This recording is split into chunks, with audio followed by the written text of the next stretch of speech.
This is the Warwick Theater, and for the last several years, this has been my work home.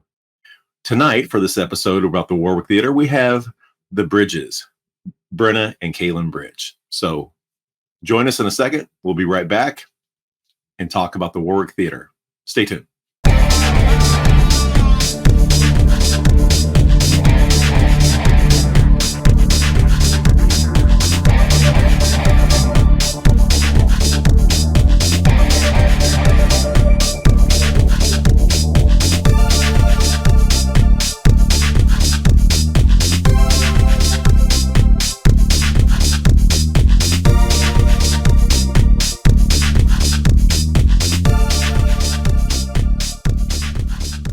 All right. Well, welcome to Paranormal Talk.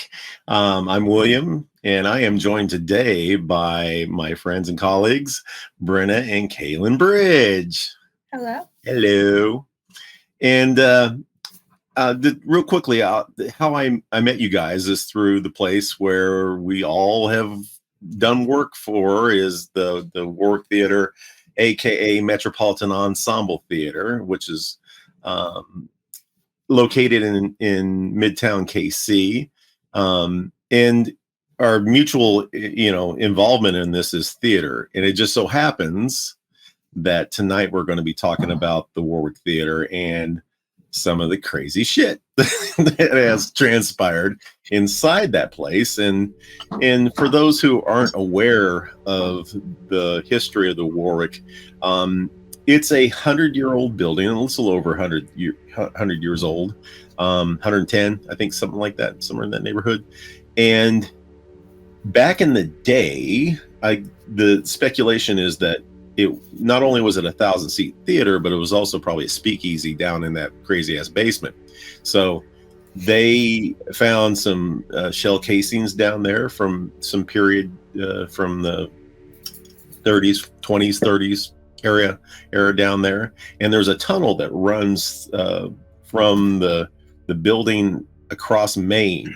And while I was there, one day I got a call from the streetcar folks, and they said, "Hey, there's this tunnel running from your building, and the utility companies don't know what it is, and so we want to kind of come check it out, from inside inside the building." I said, "Yeah, sure, man, I'm here right now. Come on over."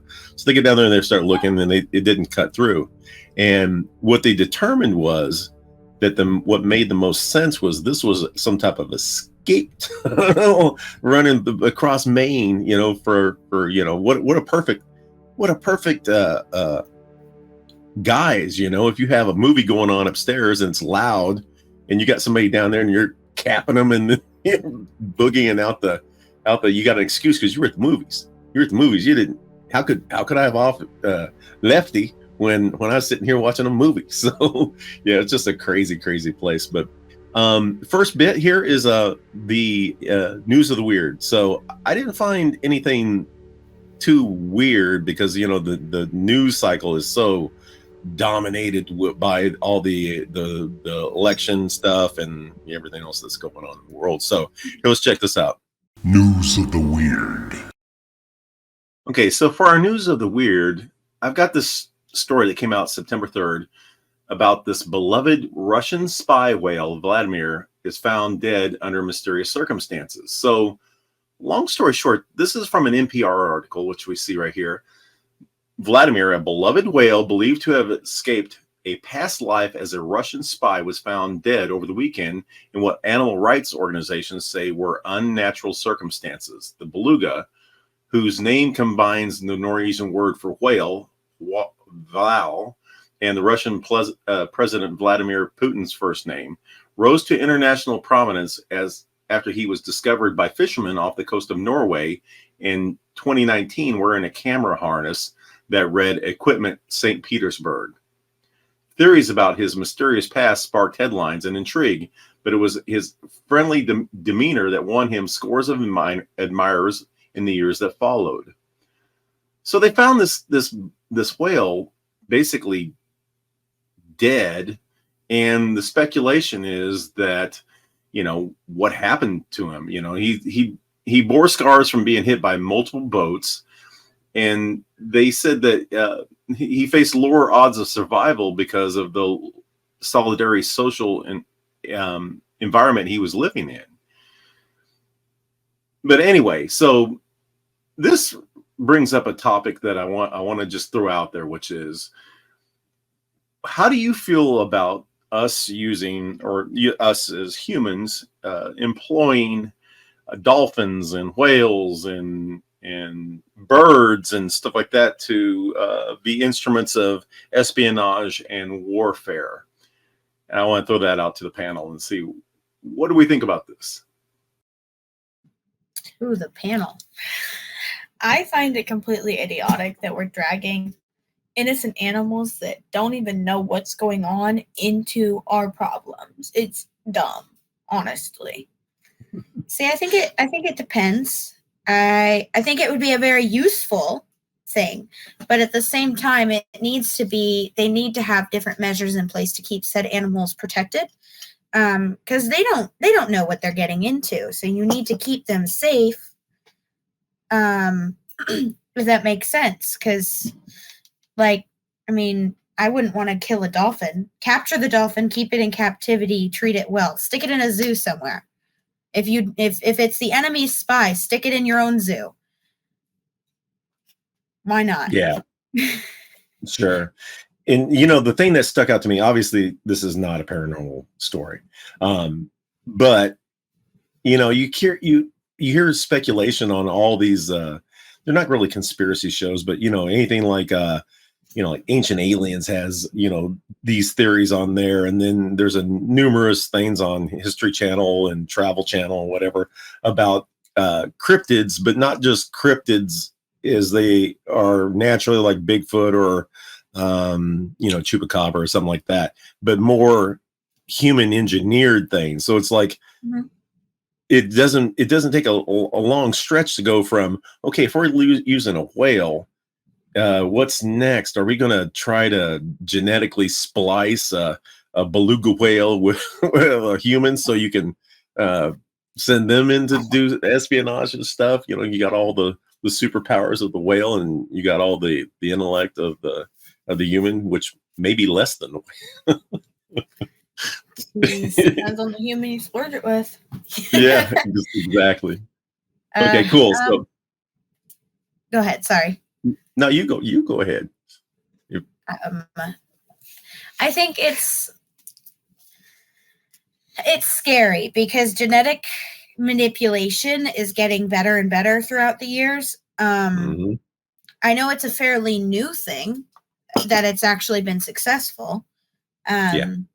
But because that happened in my lifetime. So yes, I think if it were to happen, it's a ways off, but I hope it doesn't happen because that possibility is honestly terrifying. It really is. It's kind of cruel to combine an animal and a human, knowing pretty surely that its quality of life likely won't be very good. So it's destining that animal-human thing to failure. Not giving it a good life. I mean, it's idiotic. Well, that's if you mix it with a human, though. Because you could mix two different animals. That's just weird.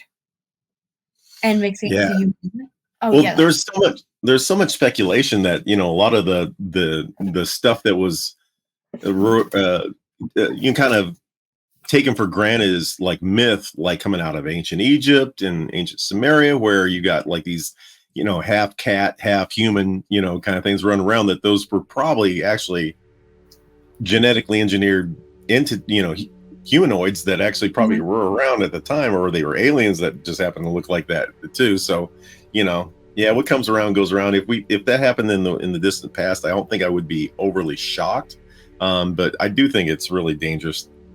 It's a dangerous path to go down if we start doing any of that stuff. And, if there's mad scientists in science fiction and there's mad scientists in history, there's mad scientists now doing mad scientist things. So absolutely, you can't rule that stuff out. So and it's mad scientists with more access to technology and more advanced sciences. So honestly, Yep. that's scarier in my opinion.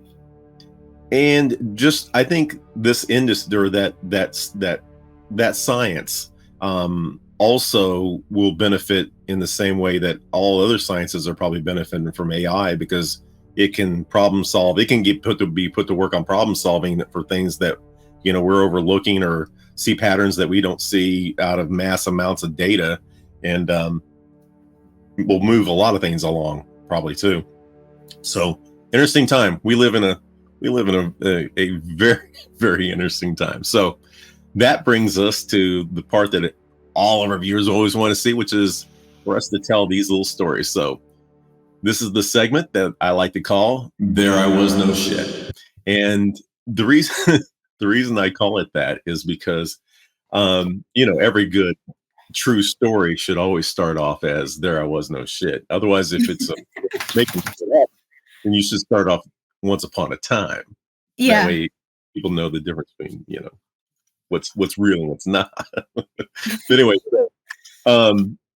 we all have, since the theme of this is the Warwick Theater, and of course, you know, I would very much love to have you guys on, you know, as many times as you want to be on to talk about other places and other things. But tonight we're going to kind of tell the things about what's going on in the Warwick Theater. So, who wants to go first? I looked at you first. Do you want me to just list them all, or start with just one? Just however you want to do it. I would say, you know, yeah, share the what you feel comfortable sharing with us. If it's everything you've experienced there, great. If it's a couple things, great. I'm sure any and all would be welcome. So I've been coming to the theater and doing work in the Warwick building since y'all first got it, or since we first got it. And I was, what was I, like? I was somewhere around 10, like a preteen, I think. About 10. About 10. 6. Anyway, so back then I wouldn't really leave the group of people, so I didn't experience much, except here and there I would see up, because there are balconies, and I would see this one figure looking down and watching, and it maybe happened once or twice. But recently, since the fire, I've started working on the repair efforts, and almost constant little things here and there. So everybody will talk about the dark-haired man, who most of the time he's seen up on the balconies watching us work, but basically wherever you are not, he is there watching you. So most of the time in the balconies, but sometimes if you're on the balcony, you look down and see him weaving between the clothes in the main area where the theater is. So there's the dark-haired man. That's who I chased, by the way. Oh, really? That doesn't surprise me. I've never seen him move, though. I have seen him, which was a little odd, because I know that he's where you're not. I was walking during the volunteer day. I was walking into the loft where there were all of the people with the books, and they were cleaning the books. While I was walking towards it, I was about middle of the balcony spot. I was getting fairly close to the door, and I see somebody just step into the doorway. I thought it was just a person. Blinked, gone. So he was right in front of me. So I think both of us, both Cailyn and I know you've said you do too, but we tend to feel things and see things. And I, based off of what I've seen and felt while working there, I'm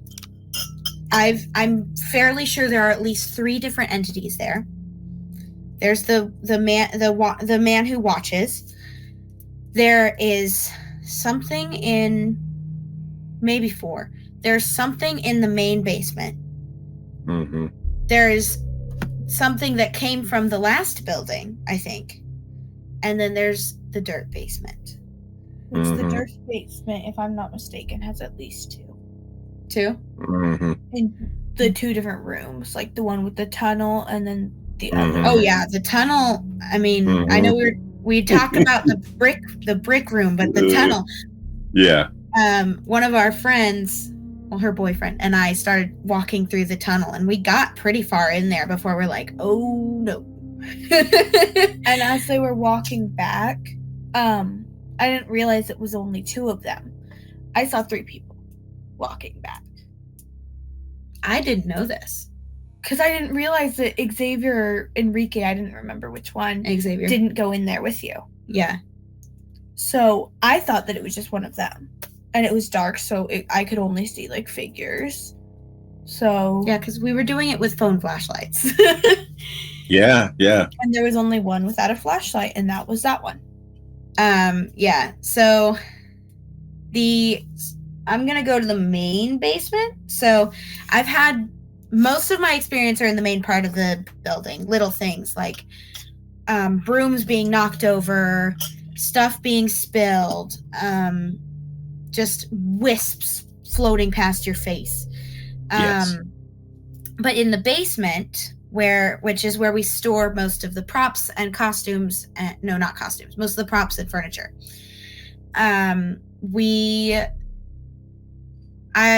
Grassi, Xavier, and I were all working in that back corner, because there's a room with, it's not the boiler, but it's another electrical thing, and we were clearing the stuff out of there, and you know that smell, like you know there's something there. It's not necessarily sulfur like you would smell with a demon, but it's a smell. And so we all 3 smelled it, and it was more than just the mildew that we had been smelling. Mm-hmm. And as I walked out and we turned off the light because we finished the work, I looked back in the room and I saw this shadow in the corner just peeking out, and it started to come towards me, and I left.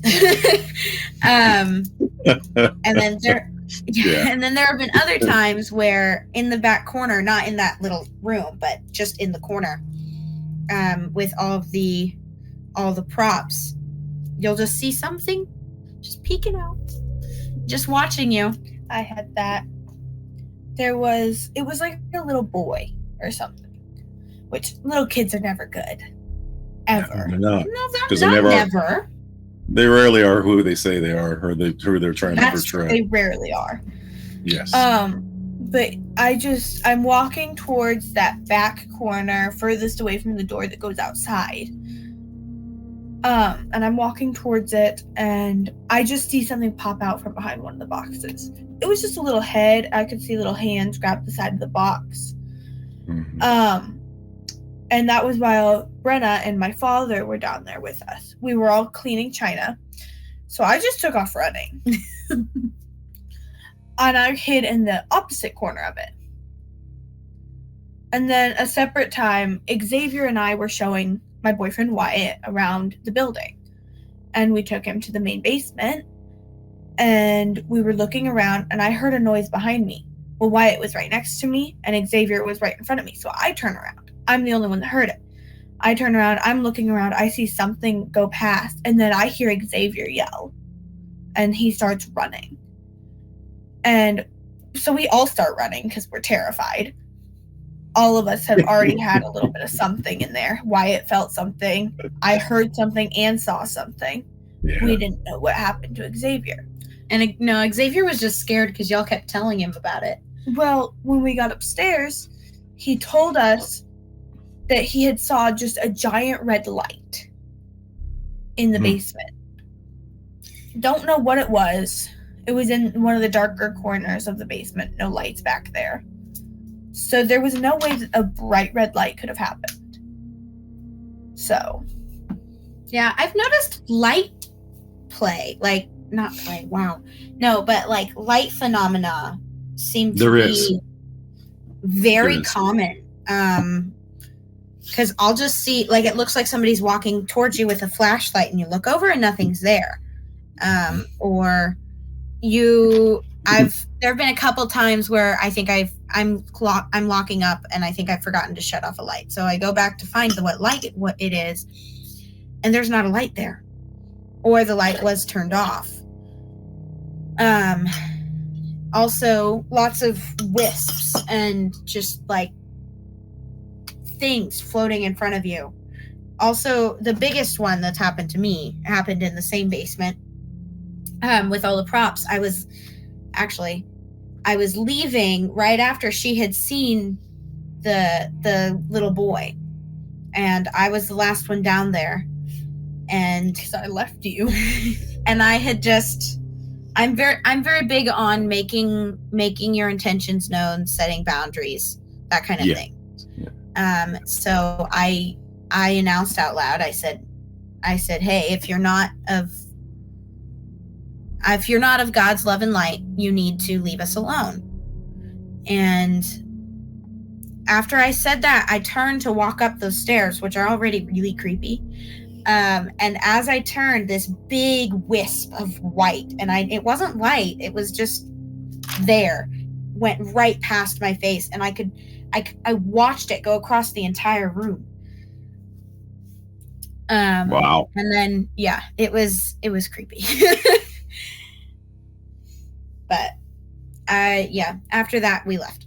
My biggest experience in the Warwick was whenever you guys were before you guys went into the tunnel in the dirt basement, you guys were in the other like fully brick room. And I stepped 1 foot in there and I heard something hit the floor. And I saw something in the opposite corner that you guys were in.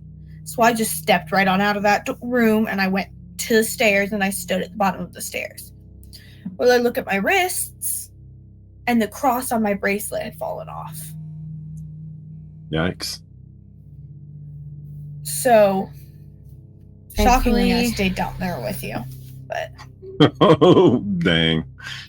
my cross necklace did break recently, but it was not at the Warwick, and that's where I expected it to break. lucky Yeah, you. yeah. You wouldn't want that. That's crazy. Those are crazy. And I haven't had all of those similar things. The guy I chased, all I could see was the top of the head, and all I could say I could tell it was dark headed. I couldn't tell if it was any longer than just right about the neck length of hair. But I could see the motion of the hair, and it was just moving at they were moving at a good clip, and I was like, that's not a reflection of outside light or anything. There's not a shadow up there that's doing that. And I chased. I on 4 different occasions. Once when I found the front door unlocked, and all the remaining 3 times was when I was there.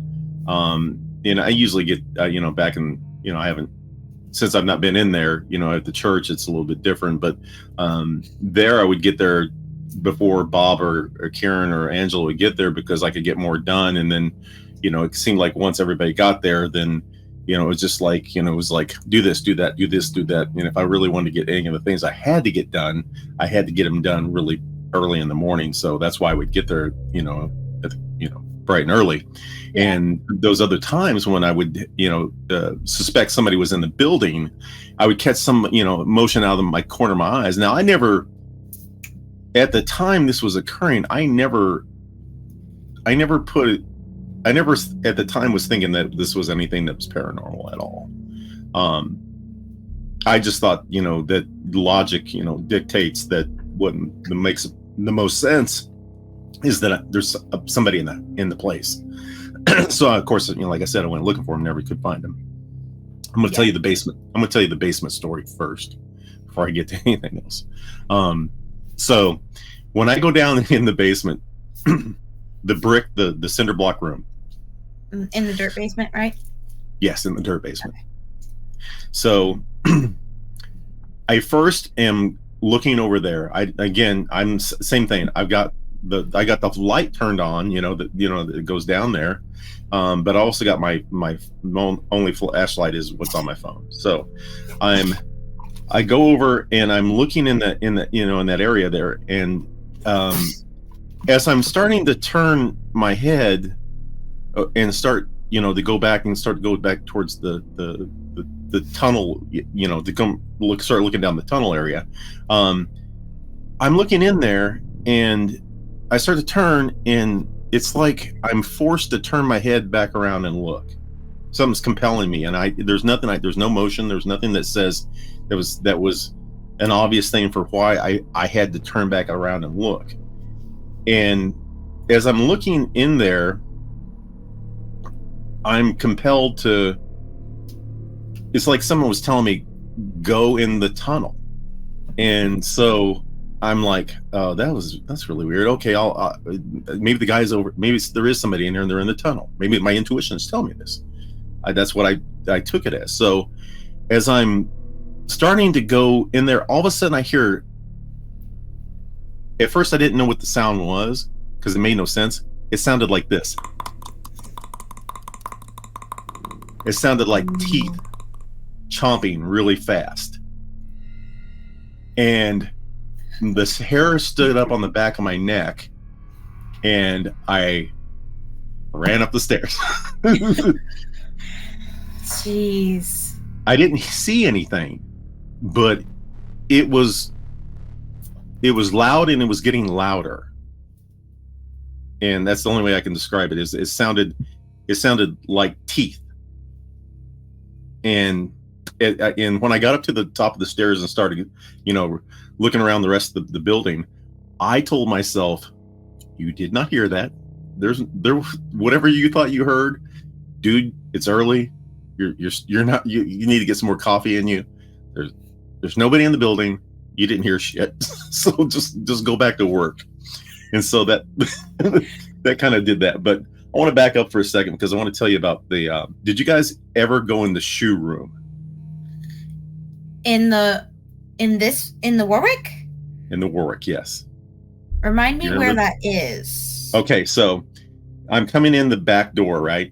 Uh-huh. And the costume room, I believe it's the women's that's on here on the right. Is that the women's? On the men's? right, that's the men's. Yes, that would be correct. No, the right is the men's. Is okay. No, I think you're right. I think you're right. Yeah, it's the men's.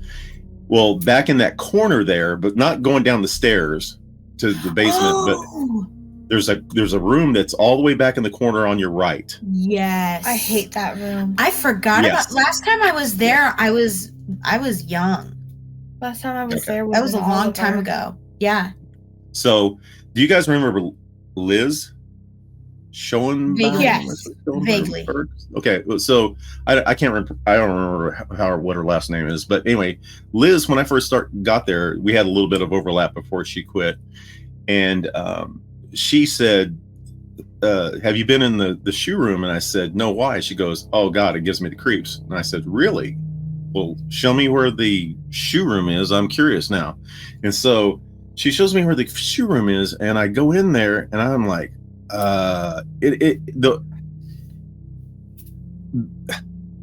do you guys perceive when stuff is a muck and there's something energy wise present? Do you feel pressure? Like it's like the only way I can describe it is if you were descending down if you were scuba diving, you feel that it's like this oppressive thing. It's like pushing down. How I perceive that energy oftentimes is it feels like pressure. It feels like the air is heavy and everything gets real, like it's pushing on me. Mm-hmm. I don't feel, I mean, yes, but not like that. If that makes sense. Like, yeah, how do you guys perceive that kind of things? It feels warm. Warm, but not like physically warm. Sometimes whenever you have like anxiety or you get really angry, the inside of your ears gets warm. Interesting. That's what it feels like. What about you, Cailyn? I feel like I'm being suffocated when I walk in there. Like so heavy. That's what I'm talking about. Like yes. Him, yeah. That is exactly what I'm describing. Like, and it's somebody put a 10-pound weight on my chest. Yeah, so I've never had that. I feel when back I here. walk in there, I get warm. Like my breathing will escalate, my heart rate will go up. Whenever I was in Oliver, I had an Apple Watch. It was before it got stolen. And it would literally give me reminders to make sure that my heart rate was lower whenever I would walk in there. Because it would stress me out so much that anytime I walked in there, my heart rate would increase by at least 20 beats. Yeah, I avoided that place. And anyway, so the wisp of air that looks like it's almost like somebody was smoking in the building, because there's a lot of times I'll get like this. It's like a smoke. It looks like somebody exhaled, and there's a little bit. It's not like a smoke cloud. It's more like if it was drifting. It's like a little plume of smoke that goes. And I haven't seen that often. But the last thing was right before the fire. And I thought about calling Angela and see if she wanted to jump on here with us as the resident skeptic. But I think when Angela and I first started sharing when I was talked about this stuff with her, she is very adamant about not wanting to believe any of this stuff, and she doesn't say like, well, you're not kook for believing it. She's just saying, I don't believe that stuff. Now, if whatever happened to you, that's on you, but I don't believe that stuff. And that's just a defense mechanism for most people, because they haven't. They don't want to experience that shit. Really well, and I know for a fact she grew up with it. I think it's funny that she doesn't believe in it, because the house she stays in is so clearly haunted. It's so she thinks it's not. Well, it used to be an orphanage. Oh, really? Yeah, that's what she said. You can feel like little kids in there. It's not, when you go upstairs, it's a whole completely different feeling from downstairs. And when she was giving everyone setting up because she hosted that party. Right, yeah. At the house. And whenever she was giving everyone setting up for the party a tour, she took us up to the upstairs where she stays. And she took us in her room, and I immediately saw this doll in the corner, and she said it was her childhood doll. And I can almost promise you. No, not necessarily. I can almost promise you, though, that it was her childhood imaginary friend. Because as soon as I saw it, I went, Did you have any imaginary friends when you were a kid? And she's like, yeah, why? Well, they're sitting right there. Yeah. So yeah, I think Angela is probably a little bit more of a believer now, because she was there for one of these, and that Monday. So the fire happened on a Wednesday morning, right? Mm-hmm. That Monday morning, she's sitting at her. You remember where her desk is, obviously, right? Mm-hmm. In the Warwick. Well, so she's sitting at her desk. I'm sitting at my desk, or the table. I sat at that big long ass table there, and so I'm sitting there, and I'm talking to her, and it's not even my water bottle, but there was an unopened. It'd never been opened. There was a water bottle that was sitting on the table there, and as we're talking, out of nowhere, the bottle goes like somebody had grabbed it with both hands and tried to crunch it. I think she told me about this. She might have. And it was so weird because, like if a water bottle's been opened or something like that, it's got more give to it. And if you try to squeeze a full water bottle, it doesn't give much because of the pressure. I mean, it's full, and there's no plate, there's full of air too. So it just doesn't do much. This crunched so much that she heard it all the way over where she was at. And I turned and looked at it and went, the fuck? And so, because there was no, it wasn't one of those days where we had, like this crazy barometric pressure change or temperature change or something you could say, okay, what other possible logical explanations could there be for this occurring? We didn't come up with anything because there was nothing else going on that it could have been. And so the crazy thing was it happened not once, but twice. So after I marveled at how in the hell that happened, we talked about it for a second. Then I went back about my business and started typing something again. Then it did it again, just like somebody Wanted like your Hulk. attention. Yeah, exactly. I believe in my heart of hearts, it was trying to get our attention, and was given a warning that this was coming down the pipe, that the fire was coming, because Yeah. the fire, for all practical purposes, if it happened during the daytime, and and we were trapped right there, I mean, it was right where I sit at. I mean, obviously down in the basement, but it came up right through all that right there, so it's kind of a crazy thing. But that's the limited things that I've had there. It sounds like you guys have or have experienced more. And let me ask you this: do you think the place is more active since the fire, or I feel like it's about equal. I think it's active in a different way, if that makes sense. So theaters, I've never been to a single theater, even at a high school, that doesn't have something, because interesting, that kind of art it's very emotional, and it's sort of like a battery. At least I think so. Because you have the audience all coming in, and you have these actors that are feeding off of energy and to do their work, and you've got the high anxiety of doing the show and everything. So I think it's a very good environment for anything like that.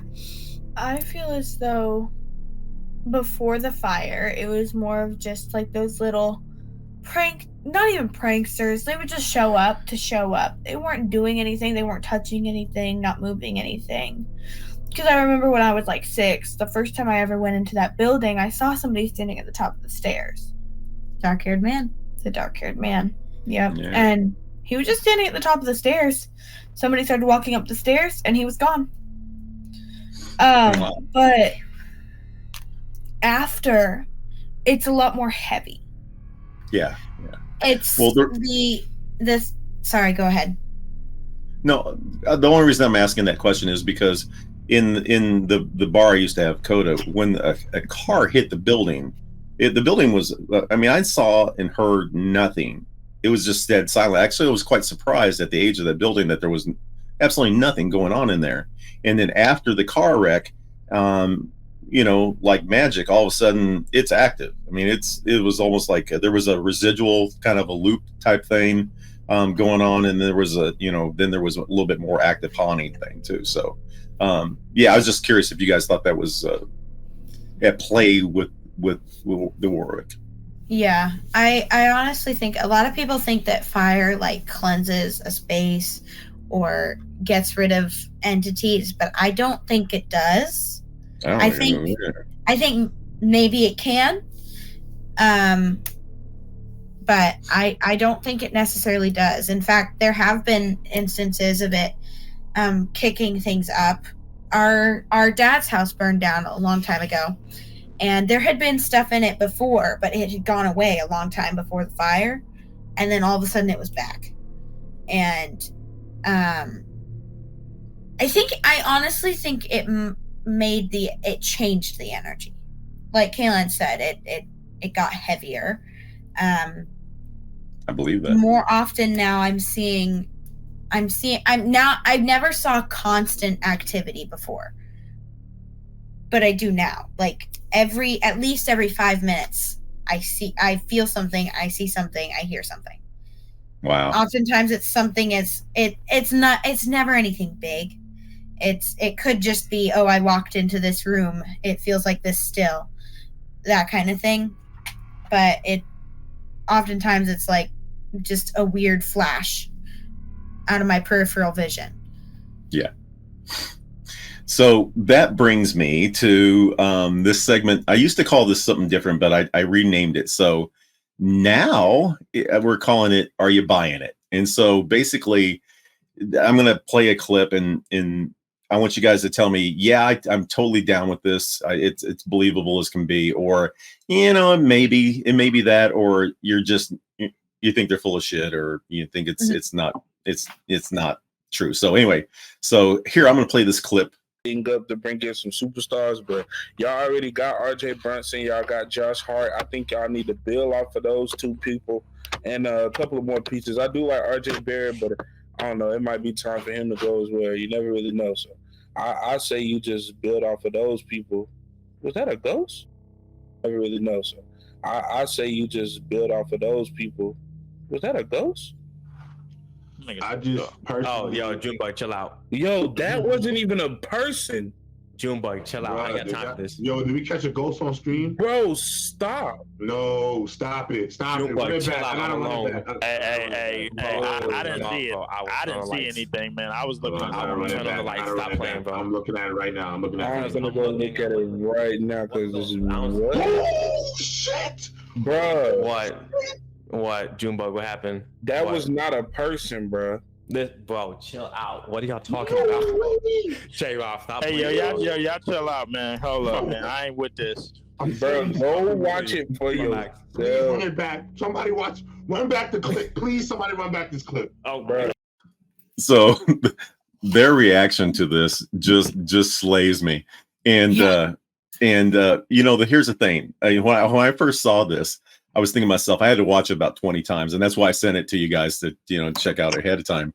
Is that this isn't a shadow that moves in front of him; it is directly behind him. It is passing behind his ass, and so could it be a trick of light? I don't know. But what do you guys think of that particular clip? I don't know. There wasn't. It could have possibly been a trick of the light just because he was playing a video game. His room was dark. It's hard to see. I mean, it's possible, but it seems kind of unlikely because of the way that it moved. Yeah. I'm not very technologically savvy. Let me preface with that.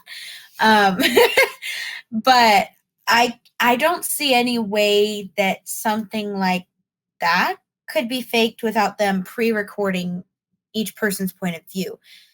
So like doing that in real time on a video call would require, because that requires some editing. Even if it is just somebody running through, granted it's a very grainy video, but even if it is just somebody running through, you would see a whole body. But to me, it looked like just a head and maybe a hand or something underneath. I felt like it was like one shoulder. Maybe, but because there were two things, and it was obvious they were from the same. And it was very thing. obvious. It looked like it had a connection. It just wasn't very clear on where said connection was. So if it was a person, I think you would see more of the body. Right. However, at the same time, the way technology is now, I'm sure there are ways to fake. There are ways to fake a video call. Like record each person's point of view, I guess. But it really doesn't seem like they did that. So you buying it? Yeah, honestly, yeah. Okay. I don't know. Because there's Maybe. a way to overlay videos on top of other videos. So I really don't know if I buy it. Either she's a skeptic or I'm gullible. We'll see. The reason I selected this one because of all there's an old the Sci-Fi Channel had a show called Ghost Hunters on back in the day. I think mid 90s, maybe the early 2000s or something like that. Anyway, there's a scene out of this. It's out of the I think like the Allegheny County Prison or something like that. It's in Pennsylvania. Allegheny Mental Asylum. That's it. And there's this shadow creature that runs across this catwalk and then turns around and runs back the other way.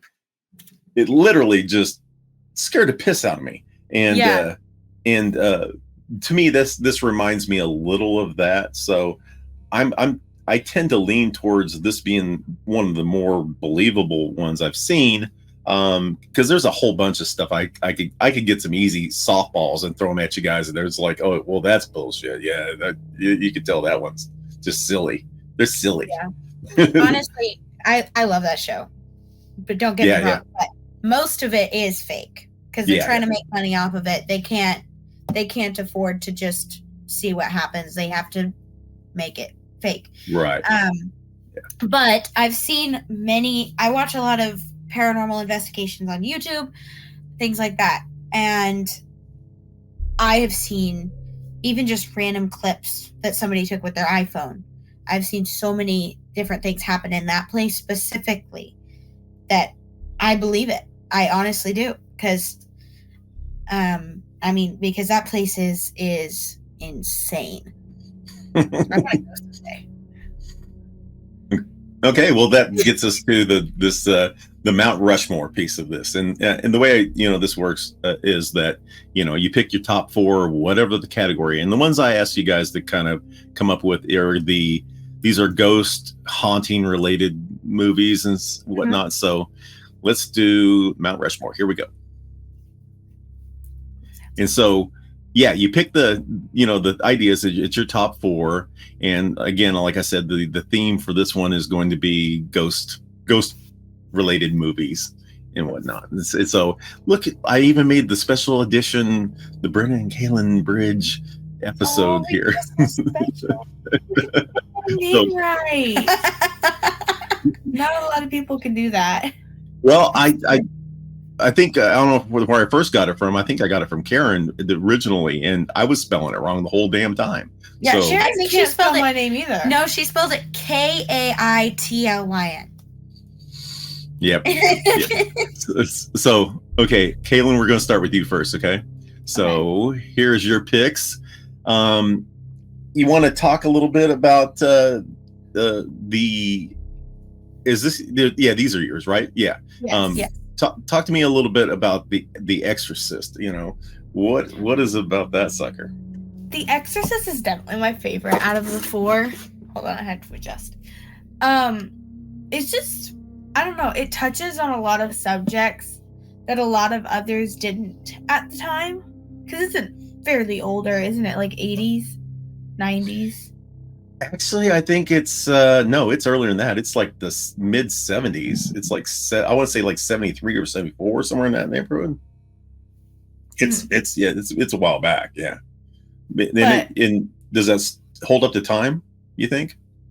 Yeah, I think so. It shows a lot of the unethical ways that people would try to exorcise children. Mm-hmm. And a lot of movies don't even touch on children, especially at that time. So it was really interesting to see kids. And what about Rose Red? That's one I haven't seen. I've seen a lot of Stephen King based stuff, but I've never seen that.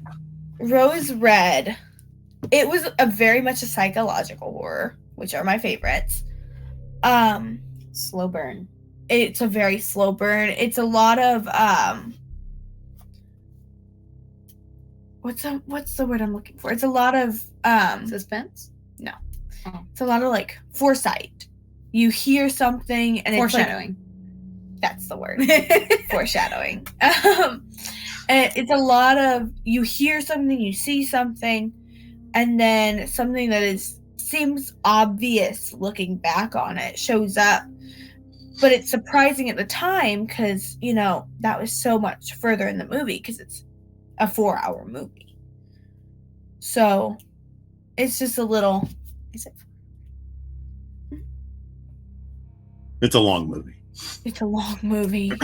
So on The Conjuring, I'm not surprised that would end up on on somebody's list. I'm really curious, just your take on.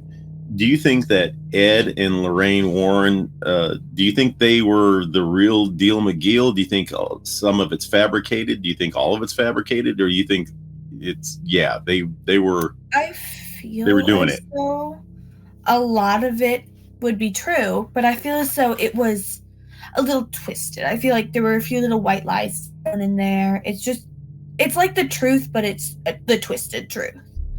So like it's just more dramatized. Yeah, they were hyperbolic on some of it. Okay, cool. And then the last one you had was the original Haunted Mansion. I was scared of that as a child.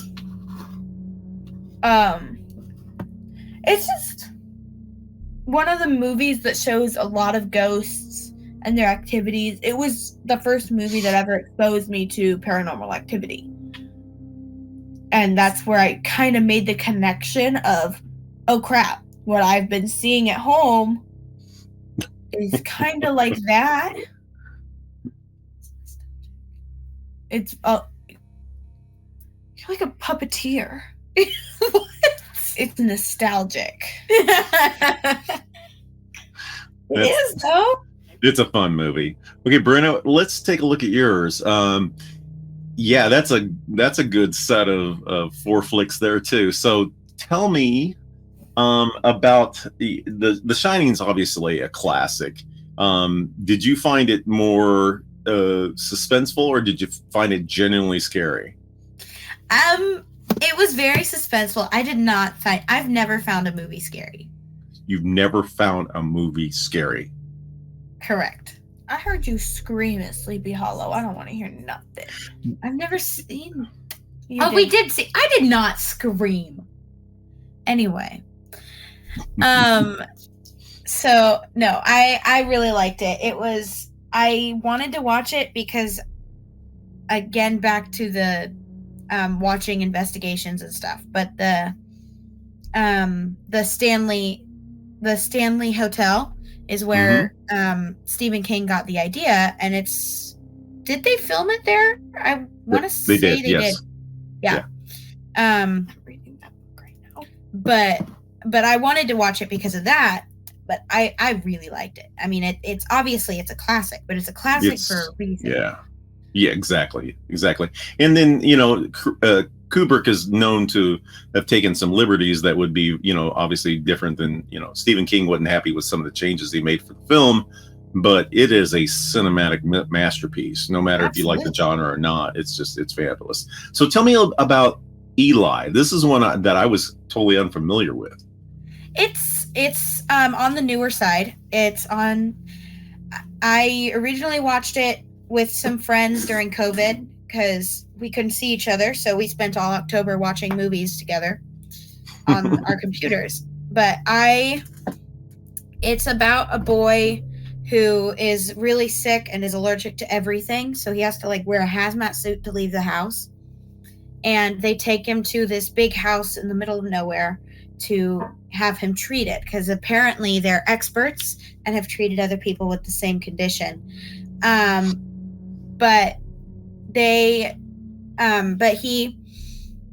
It's about that, and the house it's got some secrets, and so do the people that are treating him, and it's also sort of a slow burn. Obviously I like those, but it goes into